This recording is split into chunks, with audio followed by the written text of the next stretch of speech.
तो आज जब हमने बाजार पर नजर डाली तो एक चीज बिल्कुल साफ थी। अडानी ग्रुप पर एक बहुत बड़ा तूफान आया हुआ है। चलिए समझते हैं कि आखिर ये हो क्या रहा है और इस पूरे हंगामे के पीछे की असली वजह क्या है। अडानी ग्रुप के लगभग सभी शेयरों में आज जबरदस्त गिरावट देखने को मिली। और देखिए, ये कोई छोटी मोटी गिरावट नहीं थी। अडानी ग्रीन एनर्जी तो 12% से भी ज्यादा टूट गया और अडानी एंटरप्राइजेस लगभग 9%। मतलब सच में एक सुनामी जैसी आई जिसने निवेशकों के भरोसे को बुरी तरह से हिलाकर रख दिया। जब हमने इसकी वजह खोजी तो पता चला कि इस पूरे मार्केट रिएक्शन की जड़ दोपहर के आसपास आई एक अकेली खबर है। जी हाँ, सिर्फ एक रिपोर्ट जिसने पूरे बाजार के सेंटिमेंट को ही पलट कर रख दिया। और वो खबर जुड़ी है अमेरिका के एक बहुत ही पावरफुल फाइनेंशियल रेगुलेटर से। ऐसा लगता है कि वो अडानी ग्रुप को लेकर कोई जांच कर रहा है। तो ये रेगुलेटर है यूएस SEC, यानी कि सिक्योरिटीज एंड एक्सचेंज कमीशन। अब ये है क्या? आसान भाषा में कहें तो ये अमेरिका का सेबी है। जैसे हमारे यहाँ सेबी है, वैसे ही वहाँ ये पूरी फाइनेंशियल मार्केट पर नजर रखता है। और दिलचस्प बात यह है कि SEC अब सीधे एक्शन के मूड में है। वो अमेरिकी कोर्ट से परमिशन मांग रहा है कि गौतम अडानी और सागर अडानी को सीधा ईमेल के जरिए सामान भेजा जा सके।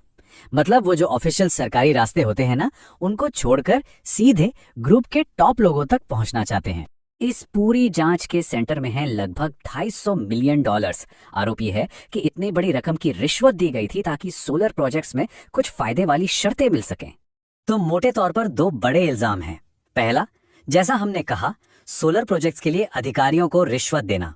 और दूसरा, अडानी ग्रीन के प्रोजेक्ट्स के लिए जब अमेरिका में पैसा उठाया जा रहा था तब निवेशकों को कुछ गलत जानकारी देना, मतलब उन्हें गुमराह करना।